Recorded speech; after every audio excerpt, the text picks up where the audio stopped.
Good evening.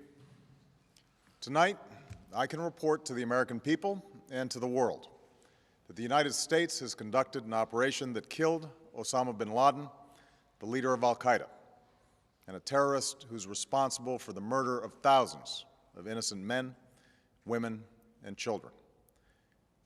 It was nearly 10 years ago that a bright September day was darkened by the worst attack on the American people in our history.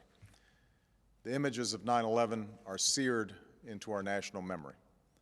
Hijacked planes cutting through a cloudless September sky, the Twin Towers collapsing to the ground, black smoke billowing up from the Pentagon, the wreckage of Flight 93 in Shanksville, Pennsylvania, where the actions of heroic citizens saved even more heartbreak and destruction. And yet we know that the worst images are those that were unseen to the world. The empty seat at the dinner table, children who were forced to grow up without their mother or their father, parents who would never know the feeling of their child's embrace, nearly 3,000 citizens taken from us, leaving a gaping hole in our hearts. On September 11th, 2001, in our time of grief, the American people came together.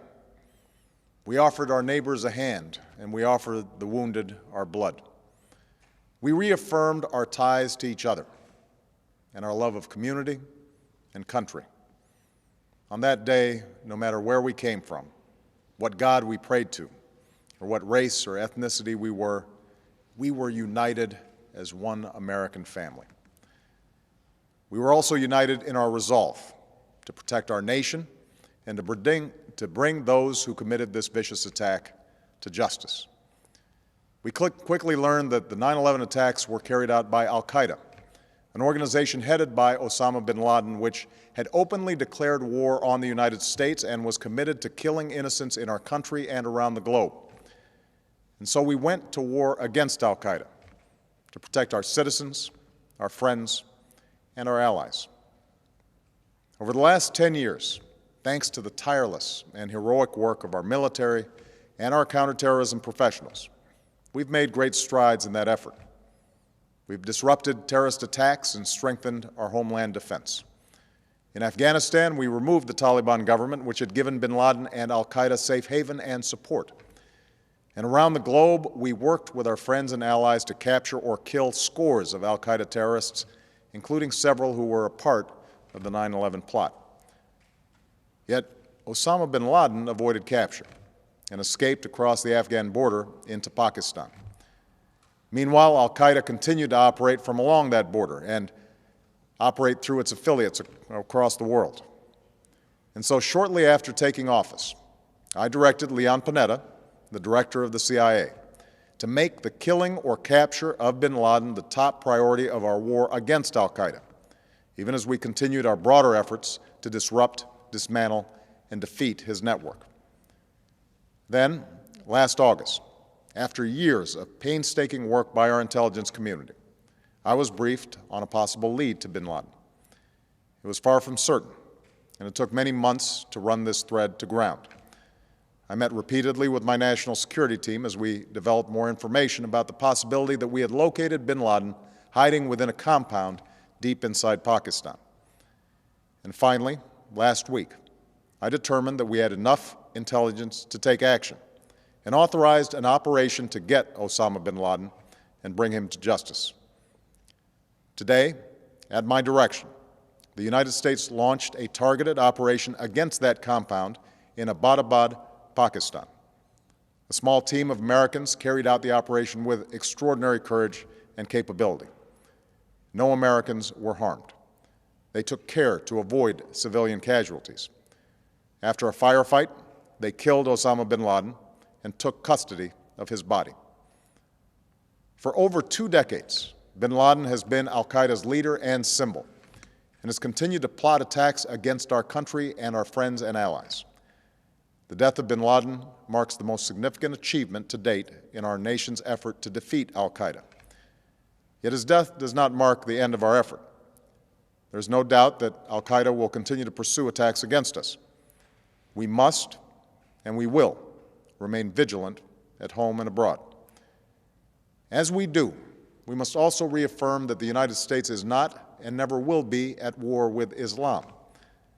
I've made clear, just as President Bush did shortly after 9/11, that our war is not against Islam. Bin Laden was not a Muslim leader. He was a mass murderer of Muslims. Indeed, al-Qaeda has slaughtered scores of Muslims in many countries, including our own. So his demise should be welcomed by all who believe in peace and human dignity. Over the years, I've repeatedly made clear that we would take action within Pakistan if we knew where bin Laden was. That is what we've done. But it's important to note that our counterterrorism cooperation with Pakistan helped lead us to bin Laden and the compound where he was hiding.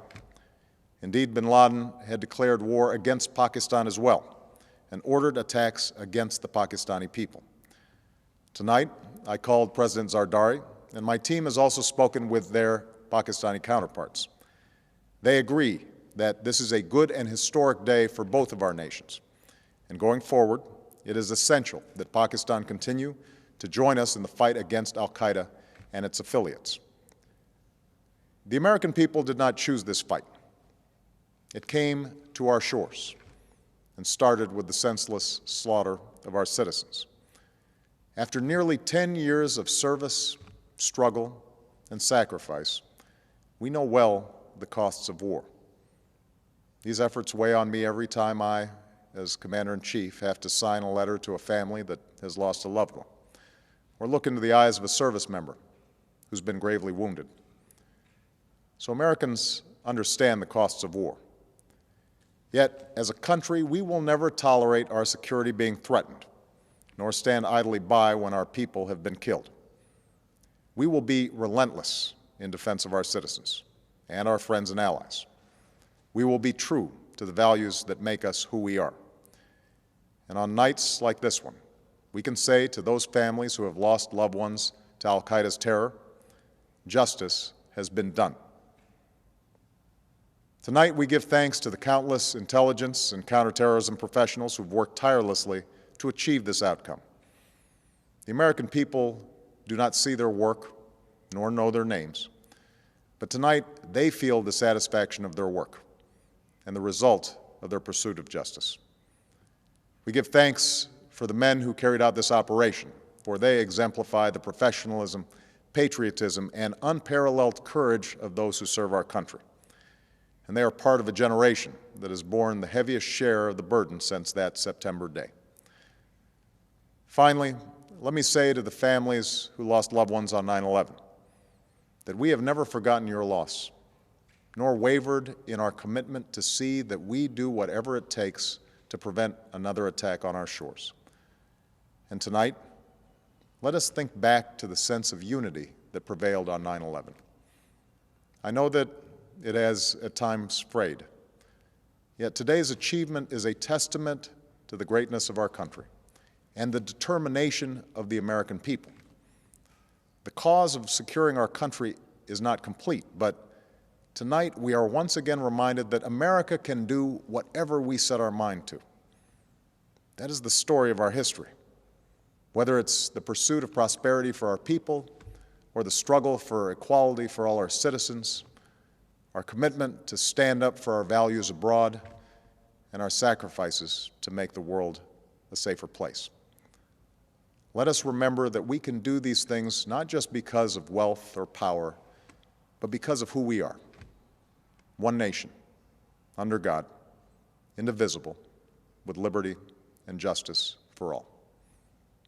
Thank you. May God bless you, and may God bless the United States of America.